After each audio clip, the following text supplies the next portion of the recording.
बिस्मिल्लाहिर्रहमानिर्रहीम। अस्सलाम वालेकुम मेंबर्स, व्यूअर्स, आप सब खैर खैरियत से होंगे। आज की वीडियो में जी डिस्कस करते हैं मार्केट की पॉजिटिव क्लोजिंग। कल करेक्शन आई और रोल ओवर वीक था, बट रीसेंट वीडियो में ही डिस्कस किया था हमने कि थोड़ा सा डिफरेंट है इस दफ़ा, क्योंकि आफ्टर 7 ईयर्स 50,000 से ऊपर इंडेक्स ट्रेड कर रहा है। और आपने देखा कि मंडे को भी पॉजिटिव क्लोजिंग आई थी, बट थोड़ी सी correction it's healthy for the market और उसमें किसी किस्म की वरी की ज़रूरत नहीं है, बल्कि उसमें आपको बहुत सी अपॉर्चुनिटीज़ मिल जाती हैं जिनको आप ग्रैब कर सकते हैं, जिनका आप वेट कर रहे होते हैं। और इस तरह की बहुत सी अपॉर्चुनिटीज़ हमने डिस्कस की। स्पेसिफ़िकली रिसेंटली जो हमने फार्मास्यूटिकल सेक्टर को टारगेट किया था, उसमें देखा माशाल्लाह कि वही स्टॉक जो हमने डिस्कस किए थे और उनमें ऑलरेडी एक अच्छा जंप और ऑलरेडी एक अच्छा गेन आ चुका है। फर्दर क्या स्ट्रेटजी होनी चाहिए उनमें, और कौन से स्टॉक्स हैं जिनके कुछ रिज़ल्ट्स आए हैं, उनमें क्या स्ट्रेटजी होनी चाहिए, कहाँ पे स्टॉप लॉस लगाना है, ये थोड़ा सा डिस्कस कर लेते हैं। तो सबसे पहले आ जाते हैं जी मार्केट की तरफ। केएस इंडेक्स ने आज 149 पॉइंट्स पॉजिटिव के साथ क्लोजिंग दी है 51,177 पे।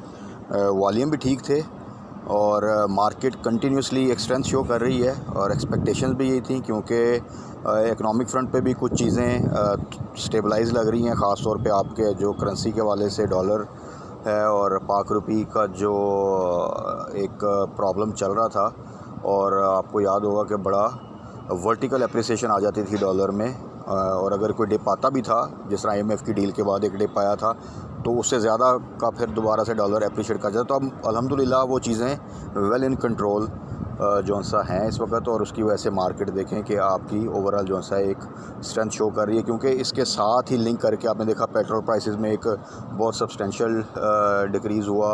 उसके बाद ये भी लग रहा है कि आने वाले दिनों में आपकी इन्फ्लेशन भी काफ़ी हद तक कंट्रोल रहेगी। और फिर उसके बाद जो नेक्स्ट स्टेप होता है, आपको पता है मॉनेटरी पॉलिसी में ये भी चांस बन जाता है कि आपका इंटरेस्ट रेट जो है वो डाउन साइड पे आ जाए इस दफ़ा, जो है वो उसमें रिवर्सल स्टार्ट हो जाए। तो ये सारी फिर न्यूज़ जो सी हैं वो स्टॉक मार्केट के हवाले से एक पॉजिटिव इम्पैक्ट जो है ना वो क्रिएट करती हैं, और वही चीज़ हम देख रहे हैं। प्लस रिज़ल्ट सीज़न चल रहा है और उसका भी एक इम्पैक्ट आता है। और स्टिल क्योंकि स्टॉक्स बहुत से जो से थे, लास्ट जो सा एक रिकवरी आई थी उसमें ENP सेक्टर ने उस तरह परफॉर्म नहीं किया था, IT ने नहीं परफॉर्म किया था। और अब आप देखें तो उनमें भी जब एक मोमेंट बनती है तो फिर वो ऑटोमेटिकली केएस इंडेक्स को फर्दर जो है वो सपोर्ट कर देती है। तो अब देखें 2 वर्किंग डेज़ रह गए हैं और उसमें थोड़ा सा एहतियात, स्टॉप लॉस ज़रूर यूज़ करें उन स्टॉक्स में स्पेसिफ़िकली जहाँ पे आपको अच्छा प्रॉफिट मिल रहा है, क्योंकि this is the best way कि आप अपना प्रॉफिट जो है ना वो सिक्योर कर सकते हैं।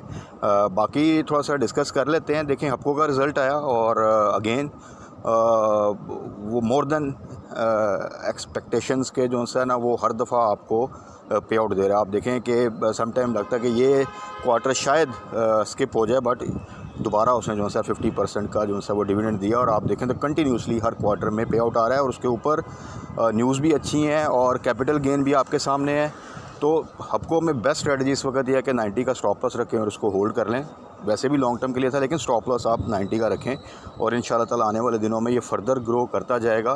तो जब आप पे आउट्स को साथ मिलाएंगे और कैपिटल गेन देखेंगे, तो मेरे ख्याल में इससे बेस्ट इन्वेस्टमेंट रिसेंट एक साल में वो नहीं हो सकती, with piece of mind, with minimum risk. अब जिनसे तो मिस हो गया वो डेफिनेटली ये नहीं कि वो जाके अब 95 पे 100 के पास जाके इसको बाय कर लें। और बहुत सी अपॉर्चुनिटीज़ हैं और ऐसे ही हैं जिस तरह एक टाइम पे लग रहा था कि आपको लेना जो है वो शायद इतना फ्रूटफुल ना हो, लेकिन उसके बाद आपने देखा कि इसमें कैसे मूवमेंट बनी। तो इसी तरह और बहुत से स्टॉक्स हैं जिनको डिस्कस करते रहते हैं, और मेरा पर्पज़ भी यही होता है कि उस वक्त आपको बताऊं जब वो स्टॉक बिल्कुल मिनिमम रिस्क पे खड़े हों और उनमें पोटेंशियल हो आगे एक अच्छी रैली बनाने का। तो सम टाइम थोड़ा सा वेट करना पड़ जाता है, किसी में चंद हफ्ते, किसी में चंद माह भी वेट करना पड़ जाता है, लेकिन अल्टीमेटली अगर आप थोड़ा सा पेशेंस के साथ उनको होल्ड करें और स्ट्रेटजी को फॉलो करें तो एक अच्छा गेन जो है वो मिल जाता है। तो इसी तरह अब फार्मास्यूटिकल सेक्टर को थोड़ा सा डिस्कस करते हैं, जिसको हमने रिसेंटली टारगेट किया था और सबको याद होगा। स्पेसिफ़िकली फ़िरोज़ को सबसे पहले टारगेट किया, फिर उसमें और सूखा एक बड़ा साइड आइटम है जो शायद ही कोई डिस्कस करता हो, उसको मैंने मेंशन किया था कि उसको आप बाय कर लें। थोड़ा सा लो वॉल्यूम है लेकिन अल्टीमेटली अच्छा गेन मिल जाएगा क्योंकि रिस्क उसमें मिनिमम था, बहुत ही लो साइड पे था। और उसके बाद अभी रिसेंट वीडियो मैंने एबिट को जो सा ना मेंशन किया था कि एक अच्छी वैल्यू अगर आप चाहते हैं तो एबिट को भी आप बिलो 400 जो सा ना वो टारगेट कर सकते हैं। इवन दो कि जब वो हमने इनिशियली जब एक दफ़ा टारगेट करना शुरू किया था फार्मास्यूटिकल को, तब एबिट आई थिंक बिलो 370 था उस वक्त। इवन दो के 400 से नीचे कोई भी प्राइस मिले, जितना नीचे मिले उतना बेहतर है। तो अल्हम्दुलिल्लाह उसमें देखें फ़िरोज़ जो सा है इस वक्त 180 से ऊपर जो सा वो क्लोजिंग दे के दो के आज उसकी क्लोजिंग थोड़ी सी नेगेटिव आई, बिल्कुल अब ब्रेक इवन नहीं कह सकते हैं, लेकिन 180 पे आ चुका है और 150 बिलो था जब हम इसको टारगेट कर रहे हैं और तकरीबन हर वीक पे इसको डिस्कस करते थे। तो माशाल्लाह जिन्होंने भी 150 या 150 बिलो लिया वो ऑलरेडी देख लें कि एक अच्छा खासा प्रॉफिट जो सा है वो ले चुके हैं। अब इसकी देखें बोर्ड मीटिंग भी है तो इसमें भी बेस्ट स्ट्रेटजी है कि 175 का स्टॉप लॉस रखें और इसको होल्ड करें। टारगेट हमने यही रखा था कि जब 180 से ऊपर जाएगा फिर हम इसको डिस्कस करेंगे क्या स्ट्रेटजी करनी है। पोटेंशियल 200 का भी है, लेकिन रिज़ल्ट वाले दिन आपको पता है रिज़ल्ट में कोई बहुत एक्स्ट्रा ऑर्डिनरी रिज़ल्ट या पे आउट एक्सपेक्टेशन तो नहीं है, तो उस वजह से डिप आ सकता है। तो 175 का स्टॉप लॉस लगा के होल्ड करें तो ये ज़्यादा बेहतर है। उसके बाद अरसुका जो सा जी वो देख लें 90 से ऊपर क्लोजिंग दे चुका है। जब हम डिस्कस कर रहे थे 80 के आसपास था और 80 बिलो भी गया, तो उसमें भी यही डिस्कस किया था कि इसको टारगेट कर लें। हो सकता है कुछ वेट करना पड़े, हो सकता है मूवमेंट बन जाए, तो वो उम्मीद से ज़्यादा बेहतर अच्छी मूवमेंट उसमें बन चुकी है ऑलरेडी।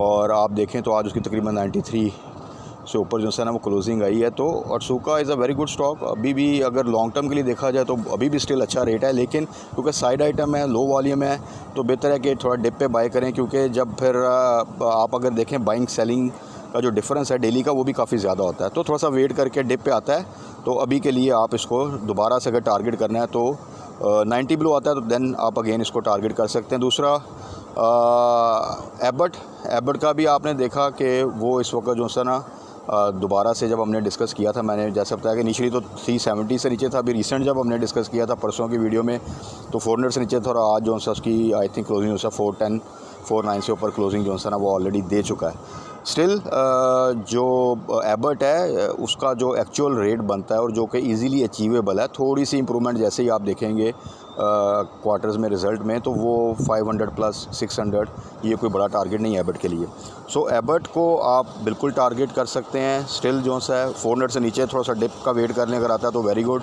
अगर आपने 400 से ऊपर भी जो प्रेजेंट रेट है 410 405 इस में टारगेट करना है, तो फिर इसमें स्ट्रेटजी हमेशा ही होती है कि आप 50% बाय कर लें, बाकी कैश होल्ड कर लें। अगर फर्दर डिप आता है तो फिर वहाँ पे इसको बाय कर लिया जाएगा। सो ग्लेक्सो जो सा ऑन अदर साइड अभी भी डाउन साइड पे है, अच्छी बाइंग रेंज में है, लेकिन ग्लेक्सो में हमेशा कहता हूँ कि जिन रेट्स पे रिस्क मिनिमम है बट थोड़ा सा स्लो मूवर है, वो मूवमेंट उसकी स्लो होती है और थोड़ा सा टाइम लेगा वो, उसमें कोई बहुत एग्रेसिव मूवमेंट या वर्टिकल मूवमेंट नहीं बनती।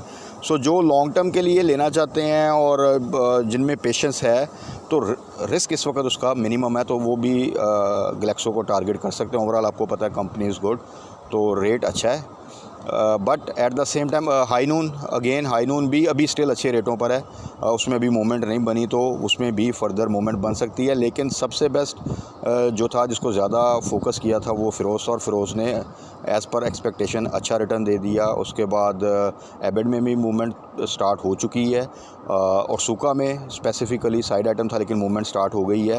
तो ये तीन तो हमने टारगेट किए थे और एज़ पर एक्सपेक्टेशन अल्लाह का शुक्र है कि उनमें एक अच्छा गेन ऑलरेडी मिल चुका है, अभी स्टिल उनमें पोटेंशियल है। बट फ़िरोज़ में स्टॉप लॉस आपने अब इम्प्लीमेंट कर देना है और बाकी जो सुका का हमने डिस्कस किया रैबिट का उसकी वही स्ट्रेटजी आपने फॉलो करनी है। बाकी कल के लिए अगेन स्टे पॉजिटिव इंशाल्लाह ताला, और आप देखेंगे कि आने वाले दिनों में आईटी सेक्टर में भी रैली बनेगी। आईटी सेक्टर के स्टॉक स्लोली आप देखें सिस्टम जोन सा है वो अब अपसाइड पे मूव करता जा रहा है, और जिस दिन थोड़ी सी एग्रेसिव मूवमेंट बनी 1-2 दिन की, तो आपको पता है कि उसमें जो उसकी वैल्यू है उसमें 450 अबव ईज़िली क्लोजिंग जो है उसकी आ जाएगी। सो उसमें भी जो हमारा टारगेट था जब वो 400 के करीब आया था, इवन 400 ब्रेक भी किया था कि यहाँ पे एवरेज कर लिया जाए, बाय बैक कर लिया जाए या बाय कर सकते हैं और करना चाहिए, तो वो अगेन हमारी जो स्ट्रेटजी थी वो ठीक रही। तो नेक्स्ट स्ट्रेटजी जो सी है इसमें वही होती है कि जब ये 450 से ऊपर जाता है तो वहाँ पे फिर हम स्टॉप लॉस के साथ इसको होल्ड करते हैं। तो आईटी सेक्टर में फ़र्दर क्या स्ट्रेटजी होगी हम आने वाली वीडियोस में भी डिस्कस कर लेंगे। फ़िलहाल के लिए आईटी सेक्टर के स्टॉक्स अभी अच्छे लेवल्स पर हैं, कोई इनमें ऐसी वरी की बात नहीं है।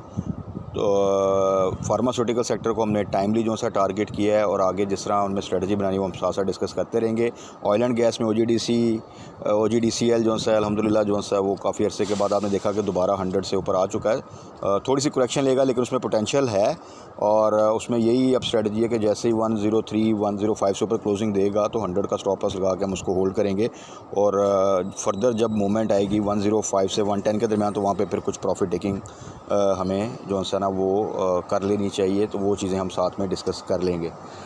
बाकी कल मार्केट क्लोजिंग में फ़र्दर क्या न्यूज़ आती हैं, कौन से स्टॉक्स के कुछ रिज़ल्ट्स आते हैं और किनको हमने टारगेट करना है वो डिस्कस कर लेंगे। तब तक अपना ख्याल रखिएगा, दुआ में याद रखिएगा। Stay blessed. अल्लाह हाफ़िज़।